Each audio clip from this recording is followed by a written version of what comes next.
Hello दोस्तों, नमस्कार। मैं वसंत कुमार एक बार फिर से आपका स्वागत करता हूं एक नए वीडियो में। और आज हम लोग बात करेंगे संस्कृत सेक्शन से। ठीक है, तो चलिए बढ़ते हैं संस्कृत की ओर। और आगे मैंने वीडियो जो भी अपलोड किया है उसको देखिए, ज़्यादा से ज़्यादा देखिए, और ज़्यादा से ज़्यादा देख करके आप ज़्यादा से ज़्यादा नंबर ठीक है प्राप्त कर सकते हैं। ठीक है, आगे बढ़ते हैं। प्रश्न को हम लोग देखते हैं। प्रश्न संख्या क्या कह रहा है। जो पहला जो प्रश्न है हमारा वो संस्कृत से रिलेटेड है, संस्कृत का सारा ऑब्जेक्टिव ही रहेगा। ठीक है, तो देखते हैं। करें, नदियाँ समुद्र में कैसे मिलती है।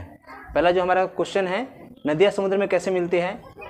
ए है नाम को छोड़ करके, बी दे रहा है अपने रूप को छोड़ करके, सी में दे रहा है नाम और रूप दोनों को छोड़ करके, कि डी में दे रहा है नाम और रूप को छोड़ करके, सॉरी सी में है नाम और रूप के साथ है सी में, और डी में है नाम और रूप को छोड़ करके है। ठीक है, तो इसका जो हमारा सही उत्तर है, ठीक है, नाम और रूप को छोड़ करके जो है क्या करती है, नदियाँ क्या होती है, समुद्र में समा जाती है। क्योंकि समुद्र में जैसे ही नदियाँ जाती हैं क्या रहता है, उसका नाम भी खत्म हो जाता है और उसका रूप भी खत्म हो जाता है। जो समुद्र का पानी होता है उसके जैसे क्या हो जाती है, मिल जाती है। ठीक है, तो इसका सही उत्तर हमारा क्या हो जाएगा, उत्तर डी हमारा।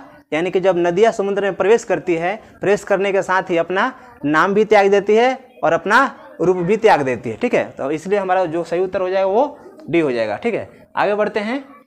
सत्यमेव जयते किस उपनिषद से लिया गया है। ठीक है, इसका ए नंबर ऑप्शन है ईशावास्योपनिषद, इसके बाद बृहदारण्यकोपनिषद, इसके बाद सी मुंडकोपनिषद और डी कठोपनिषद। ठीक है, जो सत्यमेव जयते है वो हमारा मुंडकोपनिषद से लिया गया है। ठीक है, इसलिए हमारा जो उत्तर हो जाएगा वो उत्तर सी सही उत्तर हो जाएगा। ठीक है, आगे बढ़ते हैं। सत्य का मुंह किस पात्र से ढका हुआ है। तो सत्य का मुंह हिरण्य पात्र से, रजमात्र से, मिरण्य पात्र से या ताम पात्र से। ठीक है, तो जो सत्य का मुंह है वो हिरण्य पात्र से ढका हुआ है। ठीक है, तो इसका हमारा उत्तर क्या हो जाएगा, सी ए हमारा सही उत्तर हो जाएगा। आगे बढ़ते हैं। प्रश्न संख्या 4 करें, किम जयम ना प्राप्नोति, माने किसकी विजय नहीं होती है। इस संस्कृत का अर्थ क्या हुआ, किम जयम ना प्राप्नोति, माने किसकी विजय नहीं प्राप्त होती, माने कौन विजय नहीं प्राप्त कर सकता। ठीक है, ए कह रहा है सत्य, बी कह रहा है सत्य, सी कह रहा है धर्म, डी कह रहा है सत्य असत्य दोनों। ठीक है, तो इसका जो हमारा सही उत्तर हो जाएगा, किसकी कौन विजय प्राप्त नहीं कर सकता है, जो असत्य रहता है वो विजय नहीं प्राप्त कर सकता। इसलिए हमारा जो सही उत्तर क्या हो जाएगा, सही उत्तर बी हमारा हो जाएगा असत्य। ठीक है, आगे बढ़ते हैं प्रश्न संख्या 5 की ओर। महान से भी महान क्या है। ठीक है, तो महान से भी महान आत्मा है कि देवता है कि ऋषि है कि दानव है। ठीक है, तो क्या है, इस जो महान से भी महान है वो हमारा तत्व क्या है, वो आत्मा है। इसलिए हमारा उत्तर क्या हो जाएगा, ये हमारा सही उत्तर हो जाएगा। ठीक है, नेक्स्ट प्रश्न की ओर बढ़ते हैं। बुद्ध काले पाटलिपुत्रस्य नगरस्य नामम किम। इसका मतलब हुआ बुद्ध के समय में पाटलिपुत्र का नगर, पाटलिपुत्र जो नगर था उसका क्या नाम था। ठीक है, ये पूछ रहा है हमारा क्वेश्चन। तो बुद्ध काल के समय में पाटलिपुत्र नगर का क्या नाम था, तो देखते हैं क्या नाम था। पाटलीग्राम, बी पटना, सी पाटलीग्राम और डी पुष्पुर। तो बुद्ध के जो महात्मा बुद्ध के समय का जो पटना का जो नाम था, पाटलिपुत्र का जो नाम था वो नाम था पाटलीग्राम। ठीक है, तो इसलिए हमारा सही उत्तर क्या हो जाएगा, सही उत्तर 6 का सी हो जाएगा सही उत्तर। ठीक है, आगे बढ़ते हैं प्रश्न संख्या 7 की ओर। सरस्वती का कुल गृह कौन सा महानगर है। मैंने सरस्वती जो माँ सरस्वती है, जो विद्या की देवी है माँ सरस्वती, उनका कुल गृह कौन सा है। ठीक है, तो इनका जो कुल गृह है वह है पाटलिपुत्र, यानी पटना माँ सरस्वती का कुल गृह है। इसलिए हमारा जो सही उत्तर हो जाएगा वो सी हमारा सही उत्तर हो जाएगा। नेक्स्ट प्रश्न की ओर बढ़ते हैं। कौमुदी महोत्सव अतीव प्रचलित, माने कौमुदी महोत्सव जो है वो किस समय से प्रचलित है, माने किस समय से मनाते आ रहा है, मनाते हम लोग आ रहे हैं कौमुदी महोत्सव। ठीक है, ए में दे रहा है मौर्य शासनकाल से कि आंग्ल शासनकाल से कि गुप्त काल से कि अशोक काल से। मतलब मौर्य शासनकाल से मतलब कहने का कि मौर्य काल है उससे। ठीक है, जो चंद्रगुप्त मौर्य है उस समय से मनाया जा रहा है। कि आंग्ल शासनकाल माने अंग्रेज के जो अंग्रेज जो शासन कर रहे थे उस समय से मनाया जा रहा है। कि गुप्त काल जो है, ठीक है, उससे मनाया जा रहा है। कि अशोक के शासनकाल से मनाया जा रहा है। जो इसका हमारा सही उत्तर है वो क्या है, वो सी है। गुप्त काल के समय से जो कौमुदी महोत्सव है ये मनाया जा रहा है, इसलिए जो हमारा उत्तर हो जाएगा सी हमारा सही उत्तर हो जाएगा। 9 नंबर देखते हैं, अलस कथा पाठ में अहोम कथ्यम कोलाहलम किसकी उक्ति है? ठीक है, मतलब ये कह रहा है अहो कथम कोलाहलम, मतलब ये कैसा कोलाहल है, माने अरे ये माने कौन हल्ला कर रहा है इतना, माने कौन इतना कोलाहल कर रहा है, ये इसका कथन ये हुआ। ठीक है, ये इसका ये संस्कृत दिया हुआ है, इसका हिंदी जो है इसका हिंदी होगा कि मतलब कोलाहल कौन कर रहा है, हल्ला कौन कर रहा है।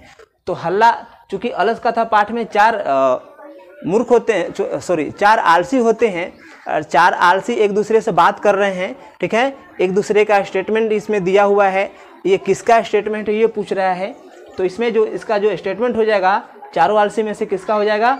तो ए आलसी जो कहता है कि ये जो हल्ला हो रहा है बाहर, वो हल्ला कौन कर रहा है। ठीक है, तो ए स्टेटमेंट वाला मतलब पहला आलसी ये बात कह रहा है। तो हमारा सही उत्तर क्या हो जाएगा? ए हमारा सही उत्तर हो जाएगा। आगे बढ़ते हैं प्रश्न संख्या 10 की ओर। सबसे बड़ा शत्रु कौन होता है? ठीक है, सबसे बड़ा शत्रु कौन होता है? तो क्षमा देने वाला सबसे बड़ा शत्रु होता है, कि आलस करने वाला सबसे बड़ा शत्रु होता है, सी क्रोध करने वाला, कि डी लोभ करने वाला सबसे बड़ा शत्रु होता है। जो हमारा उत्तर हो जाएगा वो हमारा हो जाएगा आलस करने वाला जो क्या होता है सबसे बड़ा शत्रु होता है। हमारा ऑप्शन नंबर बी सही उत्तर हो जाएगा। ठीक है, 11 नंबर प्रश्न की ओर बढ़ते हैं। 11 नंबर प्रश्न है, आधुनिक काल की संस्कृत लेखिकाओं में कौन अति प्रसिद्ध है? ठीक है, तो आधुनिक काल में संस्कृत लेखिका में सबसे जो महत्वपूर्ण नाम है, प्रसिद्ध हैं, वो क्षमा राव हैं। ठीक है, तो ये हमारा सही उत्तर हो जाएगा सी। ठीक है, 12 नंबर प्रश्न देखते हैं, याज्ञवल्क्य यानी एकलव्य की पत्नी कौन थी? तो जो एकलव्य की पत्नी थी वो मैत्रेयी थी। हमारा ऑप्शन नंबर ए सही उत्तर हो जाएगा। ठीक, 13 नंबर देखते हैं, विजयांका को सर्व शुक्ला सरस्वती किसने कहा है? ठीक है, तो विजयांका को सर्व शुक्ला सरस्वती कहा है, दंडी ने कहा है। तो हमारा ऑप्शन नंबर क्या हो जाएगा? ऑप्शन नंबर डी हमारा सही उत्तर हो जाएगा यहाँ पर। अगले प्रश्न की ओर बढ़ते हैं। अगला प्रश्न है हमारा 14वां, भारत महिमा पाठस्य रचना का माने भारत महिमा पाठ की रचना किसने की है? ठीक है, तो ये जो है ए में दिया है महात्मा विदुर, बी में दिया है महर्षि व्यास, सी में दे रहा है महर्षि व्यास वेद व्यास, डी में दे रहा है पंडित राम स्वरूप शुक्ल। तो जो हमारा 14वां का जो सही उत्तर हो जाएगा, भारत महिमा पाठ का रचनाकार जो हैं वो महर्षि वेद व्यास है। हमारा उत्तर सी सही हो जाएगा। 15वां प्रश्न है, भारतीय संस्कृति की अद्वितीय विशेषता क्या है? ठीक है, तो भारतीय संस्कृति की अद्वितीय विशेषता है संस्कार। ठीक है, भारतीय संस्कृति की अद्वितीय विशेषता संस्कार है। उत्तर नंबर हमारा ए सही है। ठीक है, 16 नंबर प्रश्न की ओर बढ़ते हैं। 16 नंबर प्रश्न है, सप्तपदी कर्मकांड किस संस्कार में होता है? ठीक है, चूँकि हमारे भारतीय संस्कृति अगर में बात करें तो 16 संस्कारों का वर्णन है। ठीक है, ये 16 संस्कार में दिया है सप्तपदी कर्मकांड। सप्तपदी जो कर्मकांड है वो विवाह से रिलेटेड है। ठीक है, विवाह से संबंधित है। तो इसका हमारा उत्तर क्या हो जाएगा? उत्तर नंबर बी सही उत्तर हो जाएगा। ठीक है, आगे बढ़ते हैं प्रश्न संख्या 17, करा शैशव संस्कार कितने होते हैं?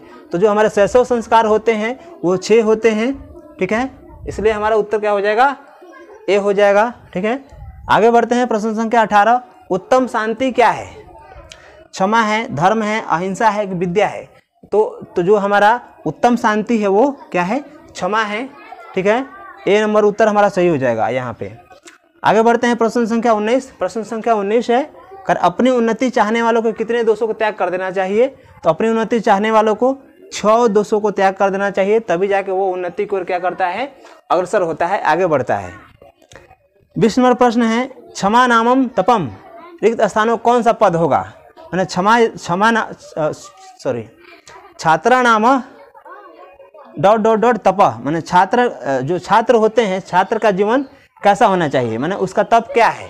मैंने जो छात्र जीवन में लोग होते हैं उनका सही तप क्या है, वो क्या करते हैं? तो ध्यान दीजिए, यहाँ पे क्या करते हैं? वो अध्ययन, जो छात्र जीवन में होते हैं उनका जो तप है उनका अध्ययन होता है। तो यहाँ पे उत्तर हमारा क्या हो जाएगा? सी हमारा सही उत्तर हो जाएगा। ठीक है, इस तरह से हम लोगों ने 1 से 20 तक संस्कृत का ऑब्जेक्टिव क्वेश्चन कंप्लीट कर लिया है। ठीक है, फिर इसके बाद से हम लोग संस्कृत का एक और वीडियो पार्ट 2 या पार्ट 3, ठीक है, जितना पार्ट बन सकता है आपके लिए फिर हम लाएंगे। इसका क्या कीजिए, देखते रहिए और इसको जा करके आप अच्छे से अच्छे नंबर प्राप्त करने की कोशिश कीजिए। ठीक है, तब तक के लिए धन्यवाद।